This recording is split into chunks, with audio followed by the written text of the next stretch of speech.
जगत का सृष्टिकर्ता आपके साथ है, लिखा है।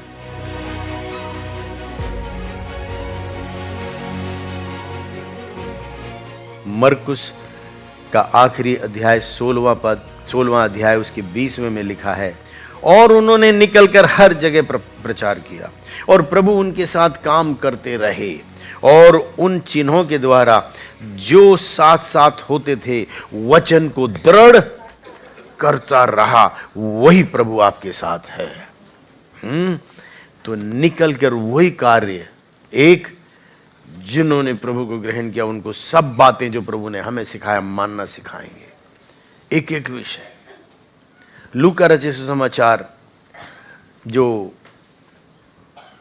प्रेरितों का काम जो है, उसका जो सबसे पहला जो पद है उसमें बहुत ही अद्भुत रीति से ये वैद जो लूका था उसने लिखा है।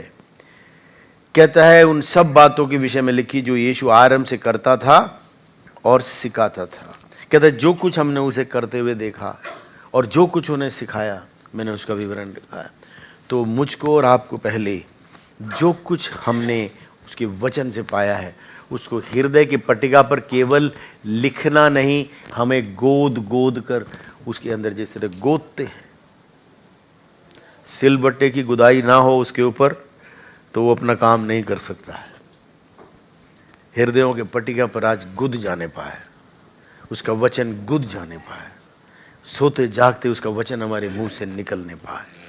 जो उसकी मंशा है वही है। एक प्रार्थना आपके जीवन में, अगर आप उसको एक कि हे प्रभु एक भी पल मेरे से अलग नहीं और मैं आपकी उपस्थिति से अलग नहीं, वही उपस्थिति है, वो उसका जो अनुभव है हमारे साथ में, जो उपस्थिति है वही हमको आगे लिए चलता है, वही हमारे चारों तरफ हमारे लिए सब कुछ संभव करता है। सबसे प्रेशियस, सबसे अद्भुत, सबसे अनमोल उसकी उपस्थिति है, उसकी चाह। और दूसरा, हमारे जीवन के अंदर उस उपस्थिति से निकलने वाले सब वस्तुओं का एक प्रमाण हम खुद होंगे। मेरे प्रियो,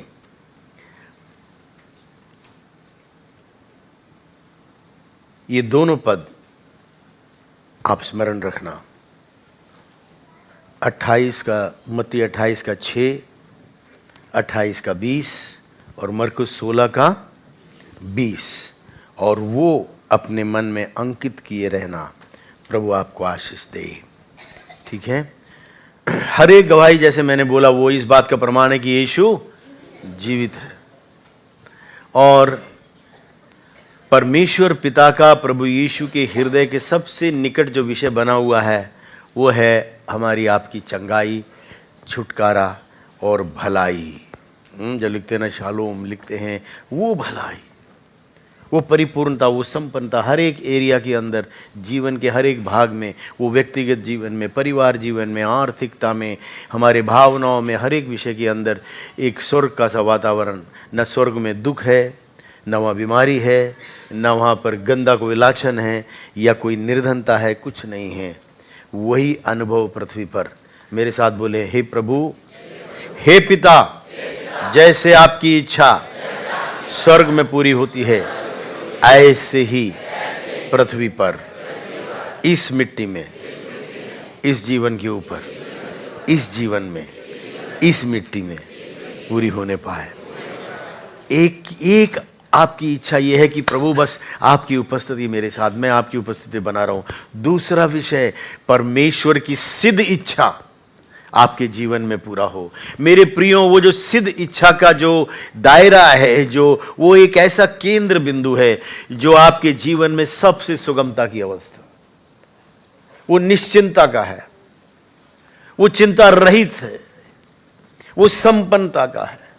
उससे उत्तम कोई और भाग नहीं। आप सोच कर देखो, जहां आनंद, प्रेम, शांति इतना अंदर, इतना अधिक, जो करोड़ों रुपया नहीं दे सकता, जो धन नहीं दे सकता, कुछ नहीं, वो हमारे भीतर ऐसी शांति जो समझ से परे है, ऐसा आनंद जो हमें बिल्कुल अंदर से उभरता रहे, वो किसी परिस्थिति के ऊपर निर्भर नहीं है।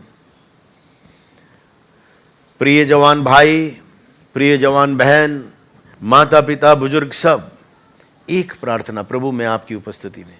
दूसरा ये कि मैं आपके सिद्ध इच्छा के केंद्र बिंदु में। वो सबके लिए लागू होता है। वो मेरे और आपके लिए सबसे सुरक्षित, सबसे फलवंत, सबसे अधिक एक आशीषित शब्द नहीं है मुझे उसका वर्णन करने के लिए। वो उसकी सिद्ध इच्छा में बने रहने की चाहत। कितने हैं जो अपने पीढ़ियों की सुरक्षा चाहते, कितने हैं जो उसकी सफलता चाहते, कितने हैं जो चाहते हैं कि रत्ती भर भी कोई दुख या कोई अनिश्चितता की अवस्था आपके पीढ़ियों में जो आज है और जो नहीं है उनके जीवन में कभी ना होने पाए। एक ही काम ना करना, हे प्रभु बस आपकी उपस्थिति। दूसरा ये आपकी सिद्ध इच्छा में मैं बना रहा हूं।